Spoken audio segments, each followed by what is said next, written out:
This is TJR. And this is Robert Kinsler. And this is a special episode. It's kind of a continuation to an episode where we talked about the Rolling Stones and kind of like the twilight of that amazing band. Now that they've reached the 60-year mark, and TJ, over the last week and a half, the reason I wanted to come back and talk to you again is I saw on August 4th, I saw Jeffrey Skunk Baxter, who was a famed member of the Doobie Brothers and also played with on the first three Steely Dan albums, and then he also played with Spirit in the '80s. He's a Rock and Roll Hall of Famer, great. Then a few days later, I saw the Beach Boys as part of their 60th anniversary tour when they played the Greek Theater in Los Angeles. And then just a couple days ago, to kind of cap it up, I saw Mark Farner, who was lead singer, principal songwriter, and lead guitarist of Grand Funk Railroad, who enjoyed quite a bit of success in the early 1970s. And I got to thinking, this is really kind of everyone's last chance to see some of these amazing, legendary Rock and Roll Hall of Famers, or bands that perhaps will be in the Rock and Roll Hall of Fame soon, to get to see them live. And Yeah. kind of like, because it just kind of hit me seeing so many a parade of these great bands and great artists, and some are better than others. Yeah. Definitely I think the 800-pound gorilla here in the room is the Beach Boys. There's been quite a bit of controversy because Brian Wilson is not in the Beach Boys currently. He plays, I believe, with Al Jardine, and then Mike Love plays in quote unquote the Beach Boys with Bruce Johnston in that lineup, and then younger musicians and stuff that play with them. Um, and the Beach Boys are, they're okay and stuff, but they're not nearly as good as like Jeffrey Skunk Baxter was or Mark Farner. So, but the Beach Boys are older. They're both Bruce and Mike Love are now in their early 80s. So, Hmm. if you want to see these artists, so you know, it's a great time. No time like the present because there may be no tomorrow kind of thing. And it's funny you should mention this.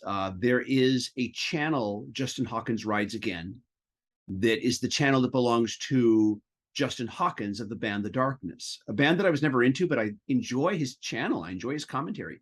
And not long ago, he recounted a memory of a friend of his who passed up on the chance to see Queen prior to Freddie Mercury's passing, knowing full well that Freddie Mercury had AIDS. At the time, the general feeling was that Freddie Mercury's his time here on Earth is limited, and knowing this, he passed on it because he felt, well, he has AIDS and he's probably not going to be up to snuff like he's been in the past. I don't think I want to see that. And then later, after he passed, which was not too long after, he really regretted it because it was Queen, for crying out loud. Yeah. It was Freddie Yeah. Mercury. Even if he's not up to snuff, it's the last chance, Yeah. He Exactly. really regretted. I know some people have different feelings about this. Some people don't want to see, Paul McCartney. Well, partly because the tickets are so expensive. That's Yeah. what keeps me away. Yeah, But exactly. but they don't want to go because his voice isn't what it used to be, Right. which is true. It is very true. Yeah, Yeah. I know. And I know But that's others, why the last time I saw him, I paid more money than I'd ever seen. I was further from the stage than I had ever been. And also he just didn't sound like he had on previous tours when I'd seen him, even yeah, a few years earlier. So, and we all love Paul McCartney. We're not bashing Paul McCartney. We loved Egypt Station and this and that. yes, I mean, we're I we're did. both fan. Yeah. I'm Yeah. sorry, I didn't So, interrupt you. yeah, no, I was gonna say we're big fans, but no, and I understand, and I know, like, I would be perplexed that people would go to see Chuck Berry at his last few shows when I was covering him for a newspaper usually, but then I talked to my one friend that when he was considerably younger than me, and he said, "Hey, I've never seen Chuck Berry. He's like, somebody from the very beginning of rock and roll." And I do understand that kind of, that kind of desire to go see a legend, even if you know that they're not going to sound like their records or sound like they did 10, 20, 30 years ago. I do acknowledge that. Yeah. It's a personal choice, but we're seeing the passing of so many music icons that we've all grown up with, for people in our generation who are part of the boomers. And yeah, like I said, I don't know if I would go see the Beach Boys in their current state. Yeah, And yeah, to go see Brian Wilson now, if you go see Brian Wilson, he may just sit there that's what he does. while Last time I everybody else saw him, handles the music. thank you, TJ. Sorry to cut you. Exactly. What that hadn't been the case when I'd seen previously, but when I saw him with the Zombies a few years ago, they kind of wheeled him out. I think he came out in a walker. They helped him get out there. And basically, there were times where he was like literally just staring ahead, and we all know he struggled with mental illness and other things like that.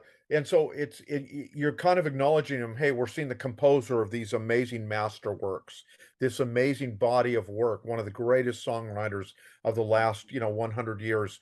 So it's a chance to acknowledge him and say, hey, you saw him, Yeah. but he's not really involved in the performance in any credible way. And I say that as a fan and as a music reviewer.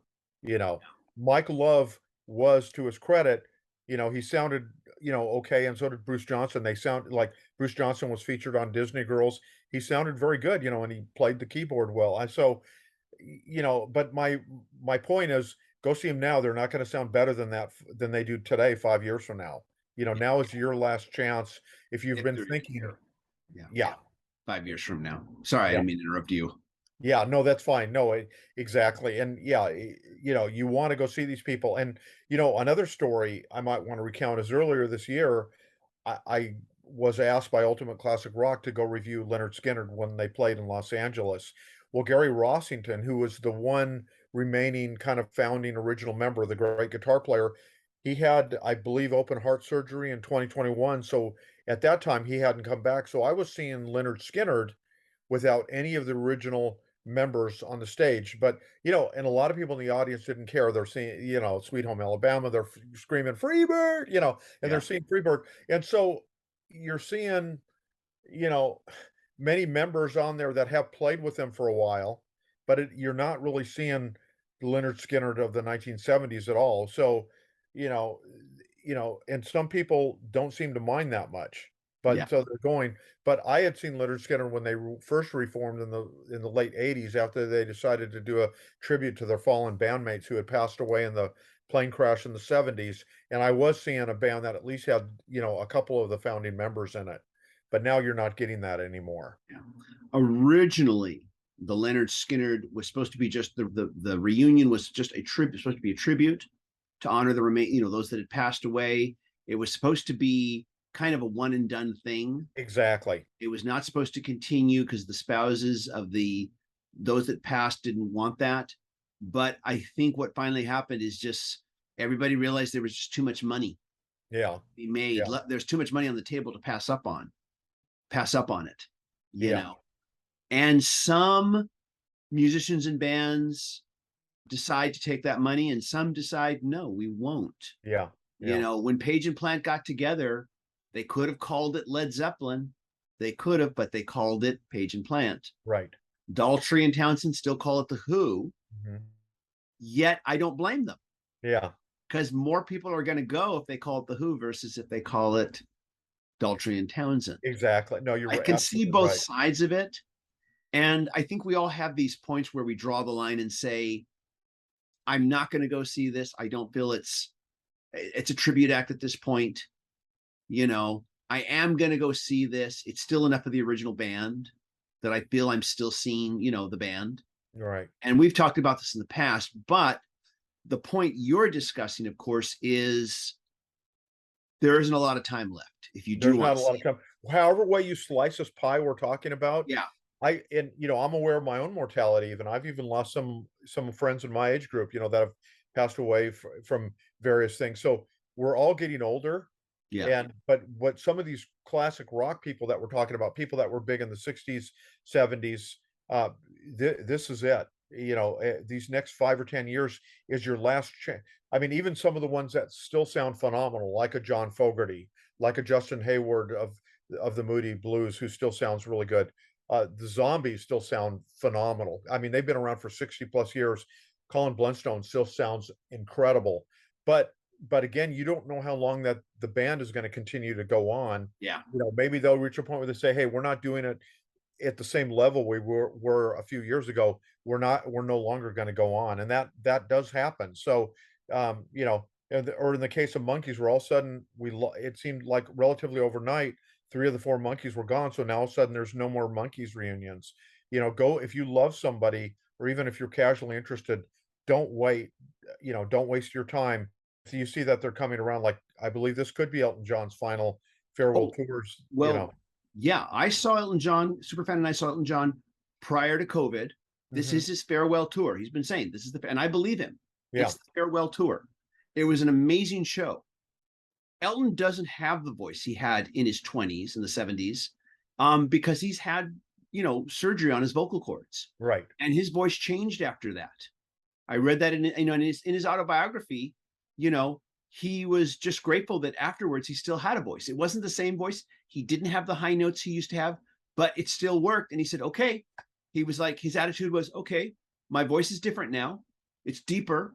It still works. Let's get back to work. yeah, That yeah, was his attitude, which I thought was amazing.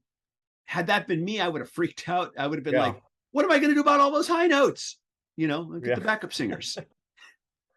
yeah, He just yeah, had a very and much one of okay, let's get back to work attitude. And he did an amazing 3-hour show. exactly, and I think that's great, but like you're saying, but still, you know, ultimately this could be his farewell Yeah, tour, and it sounds like it genuinely is. it is So generally his go farewell see him tour. if I you have a believe chance, it. if you've always wanted to see him.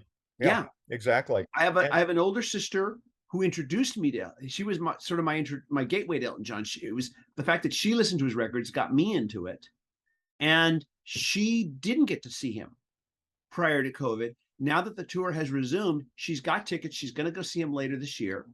And I hope the show that she goes to see is as good as the one I saw, you know. And he is going to retire because he is getting older and, um I'm sure some days his voice is better than others. It's never yeah, going to be the same.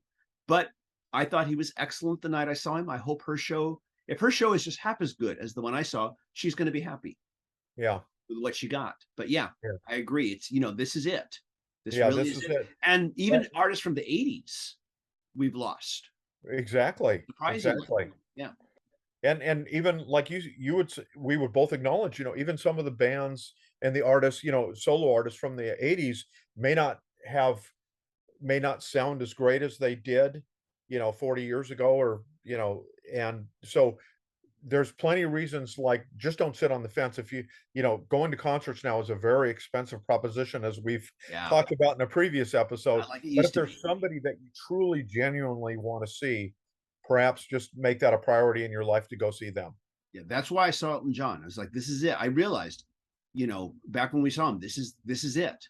Yeah. He's not going to be around again doing this. I really do believe that. He's not going to, you know, he's still going to, he has said, I'm still going to make music. I'm retiring from touring. Still going to make music. I'm still going to collaborate with other artists, which he loves doing. And, but yeah, this is it. So Yeah. yeah, if there's an artist you do want to see and there's still that opportunity, don't pass on it because you don't know what's going to happen. I mean, we were all shocked that Charlie Watts passed away. Yeah, we You were. had bought tickets prior to his passing. Right. You were fully expecting to see him there with the Yeah. Stones, but he wasn't Yeah. anymore. So yeah, we just don't know anymore. And the great thing from on that account, and I'll just really quickly recap, but I did get to see his second, I think it was the second to last ever show he did with the Stones when they played in Arizona. So we made the trek, and it was in the middle of because the show had been delayed or something. It was in I mean, you can imagine the Phoenix area in August. It was not Ooh, great weather. It was yeah, I do not regret making that trip now, especially now knowing that I got to see one of Charlie's last shows, and he was fantastic. see him one last time. Absolutely. Exactly.